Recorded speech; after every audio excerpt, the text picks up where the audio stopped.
Acanthocephala. Acanthocephala berasal dari bahasa Yunani acanthos yang berarti duri dan kephale yang berarti kepala. Acanthocephala merupakan invertebrata sepanjang hidupnya sebagai parasit, lebih tepatnya endoparasit. Acanthocephala disebut juga sebagai cacing kepala duri. Bagian kepala cacing Acanthocephala ini juga disebut proboscis atau proboscis.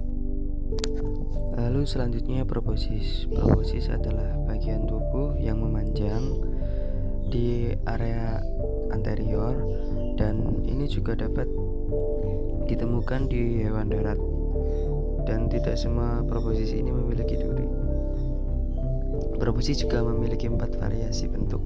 Yang pertama silindris, yang kedua piriform, yang ketiga spherical, yang keempat elongate. Lalu Acanthocephala dibagi menjadi 2. Yang pertama Radinorhynchus pritis dan yang kedua Echinurhynchus salmonis. Berikut klasifikasi Radinorhynchus pritis menurut Grabda. Kemudian morfologi dari Radinorhynchus pritis.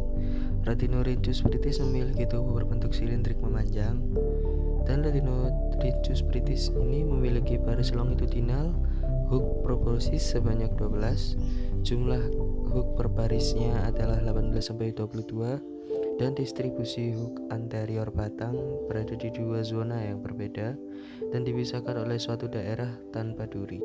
Selanjutnya ada Echinurhynchus salmonis dan berikut klasifikasi dari Echinurhynchus salmonis.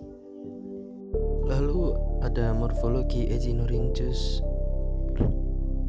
dari Echinurhynchus salmonis ini adalah ukuran hewan sangat bervariasi. Bentuk cacing dewasanya cukup panjang dan terdiri atas anterior proboscis yang pendek dan leher serta badan.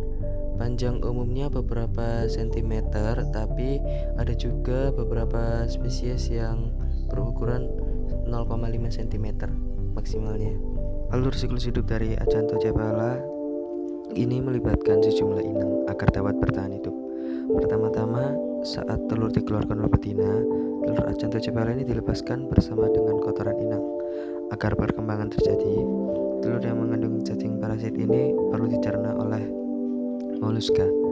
Dan di dalam inang perantara tersebut atau moluska, acantor mulai dilepaskan. Dari yang tadinya telur akan menjadi acantor, lalu dilepaskan dari telur dan berkembang menjadi acantella. Setelah berkembang menjadi acantella, cacing tersebut akan menembus dinding usus, lalu bergerak ke dalam rongga tubuh dan mulai bertransformasi ke tahap juvenil, lalu cacing dewasa. Lalu setelah cacing dewasa, cacing akan berpasang-pasangan dan melakukan reproduksi seperti itu dan terus berulang. Lalu selanjutnya predileksi dari Acanthocephala. Acanthocephala pada umumnya sering menyerang bagian saluran pencernaan ikan, terutama bagian usus ikan. Dengan cara Acanthocephala menancapkan tubuhnya ke dalam organ yang diinfeksi dengan bagian metasoma yang masuk ke dalam organ tubuh itu sendiri, dan sedangkan bagian presoma berada di luar organ tersebut. Cara pemeriksaan sebagai endoparasit yang ditemukan pada organ dalam ikan, maka pemeriksaan dilakukan dengan cara yang pertama pembedahan ikan, yang kedua pemeriksaan di bagian yang menjadi predileksi Acanthocephala, yang ketiga jika ditemukan Acanthocephala atau cacing dicuci dengan air mengalir untuk mengekskret bagian proboscis, lalu simpan pada larutan fixatif, dan yang terakhir pengamatan preparat. Acanthocephala ini bereproduksi secara seksual dan fertilisasinya internal. Pada umumnya Acanthocephala itu tidak mempunyai sistem ekskretori yang khusus.